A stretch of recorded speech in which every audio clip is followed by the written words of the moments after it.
নমস্কার বন্ধুরা, আজকে অন্যরকম একটা রেসিপি নিয়ে চলে আসলাম। ভিডিওটা শুরু থেকে শেষ পর্যন্ত দেখার জন্য অনুরোধ করছি। এখানে দেখতেই পাচ্ছেন আমি কিছু শুটকি মাছ টুকরো করে নিয়েছি। অনেকে পছন্দ করেন, আবার অনেকে পছন্দ করেন না, কিন্তু প্লিজ যারা পছন্দ করেন না তারা আমার ভিডিওটা শুরু থেকে শেষ পর্যন্ত দেখতে থাকুন। আশা করি এরকম করে রান্না করলে আপনারাও বুঝতে পারবেন না যেটা কি রান্না হয়েছে। তারপরে এখানে যা যা উপকরণ লাগে সব নিয়ে নিয়েছি: শুকনো লঙ্কা, কাঁচা লঙ্কা, রসুন আর পেঁয়াজ। তারপরে এইদিকে কিছু সবজি কেটে নিয়েছি। এখানে আছে ডাঁটা, আলু, পটল, চিচিঙ্গা, কাঁঠালের দানা, আরও অনেক রকম সবজি আছে। আপনারা আপনাদের পছন্দ মতো সবজি দিয়ে নেবেন।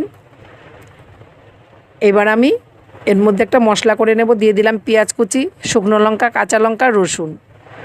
আর শুটকি মাছটাকে আমি ভালো করে গরম জলে ফুটিয়ে সুন্দর করে ধুয়ে তারপরে নিয়েছি। এটাকে আমি পেস্ট করে দেব। অনেকে এরকম টুকরো করেই রান্না করে, কারণ আমাদের বাড়িতে এরকম টুকরো করে অনেকেই পছন্দ করে না, তাই আমি এরকম মিক্সিতে পেস্ট করে তেলের মধ্যে কষিয়ে নিই। আমাদের বাড়িতে সেটাই সবাই পছন্দ করে। তবে আপনারা আপনাদের পছন্দ মতো রান্না করবেন। তবে আমি আজকে যেরকম করে রান্নাটা করছি ঠিক একইভাবে যদি আপনারা রান্নাটা করেন, কেউ বুঝতেই পারবে না যে আপনারা শুটকি মাছ খাচ্ছেন। খুব সুন্দর হয়ে যায়, মুখেও বাঁধে না, কোনো কিছুই হয় না। আমি কড়াইতে তেল দিয়ে দিয়েছি, দিয়ে সবজিটাকে ভালো করে হালকা করে একটু ভেজে নিচ্ছি। এবার এর মধ্যে আমি পরিমাণ মতো একটু লবণ আর হলুদ দিয়ে দেব। দিয়ে সবজিটা আমি হালকা করে ভেজে নেব। খুব সুন্দর করে সবজিটাকে ভেজে নিয়েছি।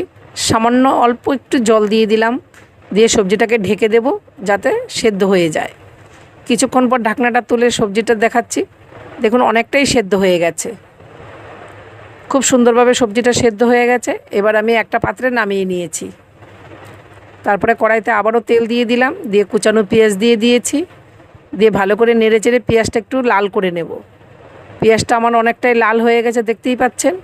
এবার আমি শুটকি মাছের সাথে যেই মশলাটা পেস্ট করে রেখেছিলাম সেটা দিয়ে বেশ সুন্দর করে কষিয়ে নেব। খুব সুন্দর করে কষাবো যাতে এর কাঁচা গন্ধটা পুরো চলে যায়। দেখতেই পাচ্ছেন কত সুন্দর করে আমি কষিয়ে নিয়েছি। আর মশলা থেকে দেখুন তেলটাও পুরো সুন্দরভাবে আলাদা হয়ে গেছে। ঠিক এইভাবে কষিয়ে নিলে খেতে দুর্দান্ত লাগে। তারপরে সেদ্ধ করে রাখা সবজিটাও আমি দিয়ে দিলাম। দিয়ে বেশ ভালো করে এভাবে নেড়ে চেড়ে আমি আবারও মশলার সাথে সবজিটাকে মিশিয়ে নেব। যারা এরকমভাবেই পছন্দ করেন, এই যে এই কষানো অবস্থায় পছন্দ করে অনেকেই, ঠিক আপনারা এইভাবেই নামিয়ে পরিবেশন করে নিতে পারেন। কিন্তু আমি আজকে এইভাবে রান্নাটা করছি না। আমি এর মধ্যে সামান্য একটু গরম জল দিয়ে দিচ্ছি, কারণ আমার বাড়িতে একটু হালকা গ্রেভিটাই পছন্দ করে। ব্যাস, এবার ভালো করে গরম জলের সাথে সবজিটাকে সুন্দর করে মিশিয়ে নেব।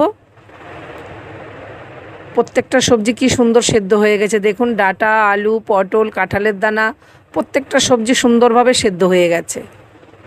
এবার আমি ভালো করে নেড়ে চেড়ে একটু ঢেকে দেব।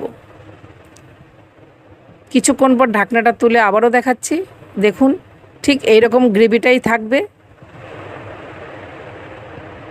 এবার আমার সবজি দিয়ে শুটকি মাছটা পুরো কমপ্লিট হয়ে গেছে, নামিয়ে নিচ্ছি।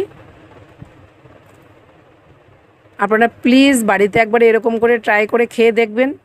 যদি ভালো লেগে থাকে আমাকে কমেন্ট করে জানাবেন। আমার এই সবজি দিয়ে শুটকি মাছের রেসিপিটা আপনাদের কেমন লাগলো বন্ধুরা? আশা করি ভালো লেগেছে। যদি ভালো লেগে থাকে প্লিজ লাইক, কমেন্ট, শেয়ার করবেন। আমি আবার এরকম নতুন নতুন রেসিপি নিয়ে আপনাদের কাছে আবার চলে আসব। আপনারা আমাকে কমেন্ট করে জানাবেন। আপনাদের কমেন্টগুলো পড়তে আমার খুব ভালো লাগে। তখন মনে হয় যেন নতুন আবার রেসিপি নিয়ে যাই। আজ আসছি, টাটা।